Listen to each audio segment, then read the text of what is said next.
Alors, le résultat d'apprentissage aujourd'hui est d'apprendre comment utiliser l'équation cartésienne d'un plan et les caractéristiques d'un vecteur, plus particulièrement avec ce qui est perpendiculaire et ce qui est parallèle. Je commence la leçon sur vidéo en vous montrant ceci. Vous vous souvenez qu'on a démontré que le vecteur n, lorsqu'il s'agit d'une droite, est toujours normal ou perpendiculaire à notre droite. Et il va appartenir aux caractéristiques AB de l'équation AX plus BY plus C égale 0. Ça s'applique aussi dans la troisième dimension avec les plans où AX plus BY plus CZ plus D égale à 0. D'ailleurs, en classe, on a démontré la preuve mathématique de ceci. Je vous dis tout de suite pour la vidéo, c'est le cas. Donc, à chaque fois que tu veux un vecteur qui est perpendiculaire à votre plan, vous n'avez qu'à utiliser le vecteur qui est perpendiculaire ici à BC. Alors, le premier exemple que je vais faire, c'est que si je vous donne un plan qui a un vecteur normal n et qui contient le point P0, c'est quoi l'équation cartésienne? Donc, ce qui est important à noter, on a toujours dit que n, c'est A, B, C. N'est-ce pas? Donc, ce qui veut dire, si je veux AX plus BY plus CZ plus D égale à 0, j'ai déjà mon A, mon B et mon C. Ça me donne 3X moins 2Y plus 5Z plus D est égal à 0. Il s'agit seulement de trouver c'est quoi mon D dans ce cas ici. Donc là, maintenant, c'est voilà pourquoi j'ai donné un point. Je peux utiliser le point pour remplacer mes valeurs, parce qu'en principe, les deux côtés devraient être égaux. Ce côté ici devrait être égal à 0. Donc, la propriété devrait s'assurer. Ce qui veut dire que je vais avoir 3 fois 1 moins 2 fois 2 plus 5 fois moins 3 plus D égale à 0. Ça va me donner négatif 16 plus D qui est égal à 0, ce qui me donne que D est égal à 16. Donc, mon équation cartésienne va être 3x moins 2y plus 5z plus 16 qui va être égal à 0.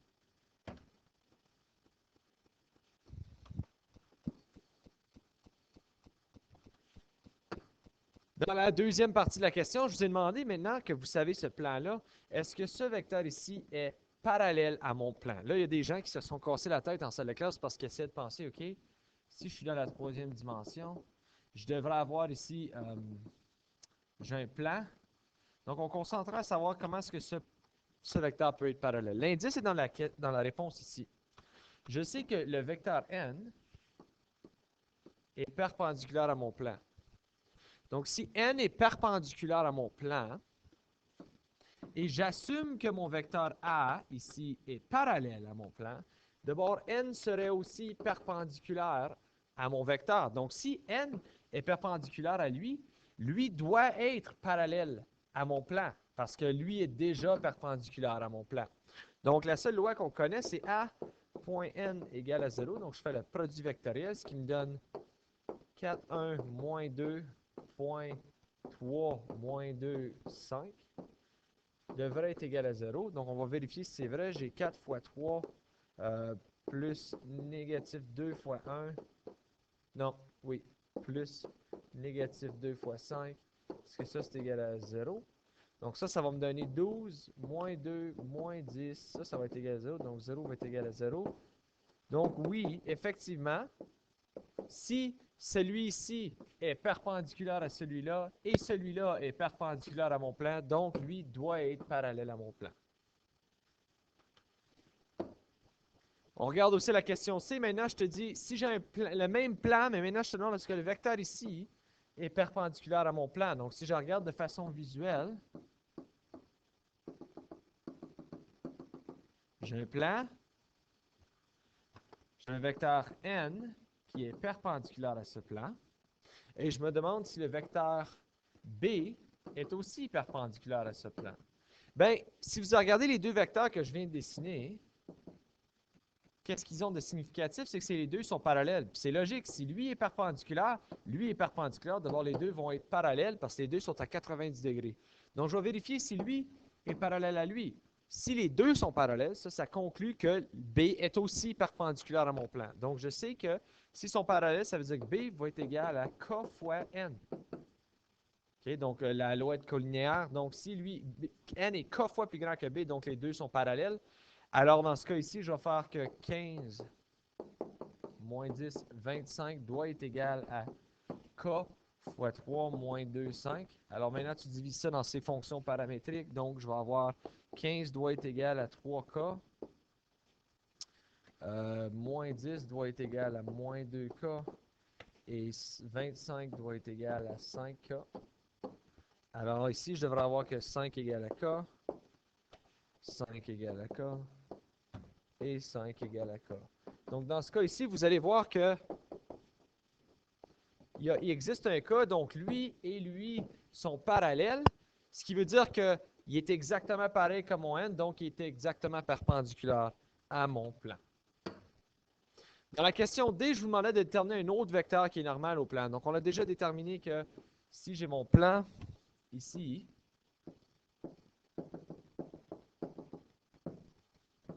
puis j'ai un vecteur n qui est perpendiculaire, puis je sais que B est perpendiculaire, puis qu'est-ce qu'ils ont en commun? Lui est parallèle à lui.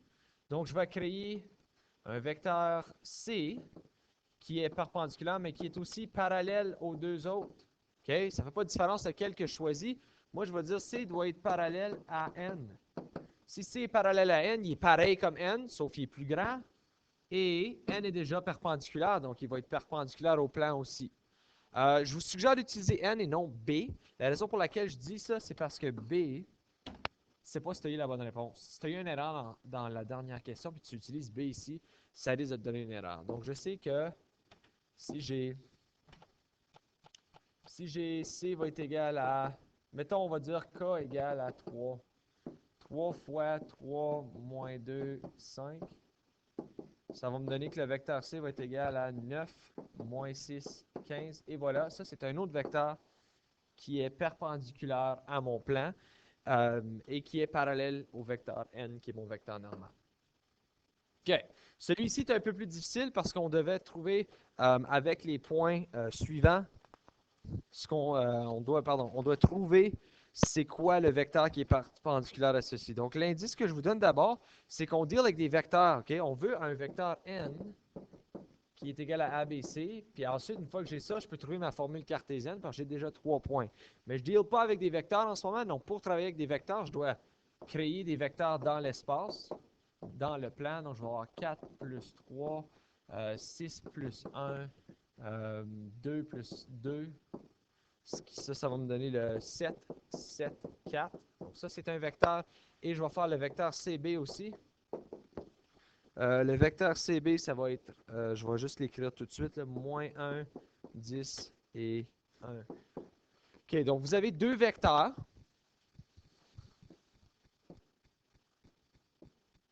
Et je cherche à savoir, bon, je vais le faire comme ceci, ça va être plus facile. Et je cherche à créer un vecteur qui est à 90 degrés des deux, n'est-ce pas? Parce que si ces deux vecteurs-là sont composés dans mon plan, je dois avoir une façon de trouver quelque chose qui est à 90 degrés des deux vecteurs. Et effectivement, nous avons vu que si nous faisons le produit scalaire, que le produit scalaire, la réponse finale, c'est un vecteur qui est à 90 degrés. Donc, on disait avec, lorsqu'on serrait ou on loussait le boulon, soit que le boulon rentrait dans le tableau, soit que le boulon sortait du tableau. Donc, soit qu'on le tightait ou on le loussait. Okay? Donc, si je fais ceci, vous allez voir que je vais appeler N AB quoi AC. Si vous faites le produit vectoriel, donc 7, 7, 4, et ensuite j'ai moins 1, 10, 1, moins 1, 10, 1, je croise. Okay, vous allez voir que le vecteur n va être éventuellement égal à moins 33, 11, pardon, moins 11 et 77. Je ne prendrai pas la peine de tout calculer cela. OK, mais si n est égal à ceci, OK, puis on a dit tantôt, on a montré qu'il peut avoir des vecteurs qui sont parallèles à ce vecteur-là. Regarde ici. On a dit, regarde, n est perpendiculaire parce qu'il est moins 3, moins 2 et 5. Mais lui aussi, 9, moins 6 et 15 est perpendiculaire au plan. Il est juste parallèle au vecteur. Donc, je peux travailler avec des chiffres un peu plus simples pour rendre ma vie plus facile. Donc, je sais que n peut aussi être égal à moins 3, moins 1 et 7. Parce que ça, c'est tous des multiples de 11. Donc, j'ai juste divisé par 11, divisé par 11, divisé par 11. En principe, c'est comme si j'aurais dit n égale à k fois n. OK? Donc, n est égal à 11 fois n dans ce cas ici. OK? Donc, vous voyez, lui est 11 fois plus grand que lui, mais les deux sont parallèles, donc les deux sont perpendiculaires au plan. Avec cette information-là, je sais maintenant que c'est moins 3x moins y plus 7z plus d qui va être égal à 0. J'ai besoin de trouver mon d, mais regarde, j'ai 3 points ici à ma disposition. Donc, je vais aller chercher les 3 points. Je vais faire x, on va utiliser a. Donc, je vais avoir moins 3 fois moins 3, moins négatif 1, plus 7 fois négatif 2, plus d doit être égal à 0. Donc, ça va me donner 9 plus 1 moins 14 plus d doit être égal à 0. Ce qui va ensuite me donner, dans ce cas ici, 9 plus 1, 10 moins 4, ça va être moins 4 plus d qui va être égal à 0. Donc, d va être égal à 4. Ce qui me donne ensuite mon équation cartésienne, moins 3x moins y plus 7z plus 4 qui va être égal à 0. Alors, ceci met fin à la leçon d'aujourd'hui. Si jamais vous avez des questions, n'hésitez pas de m'envoyer un message sur Edmodo.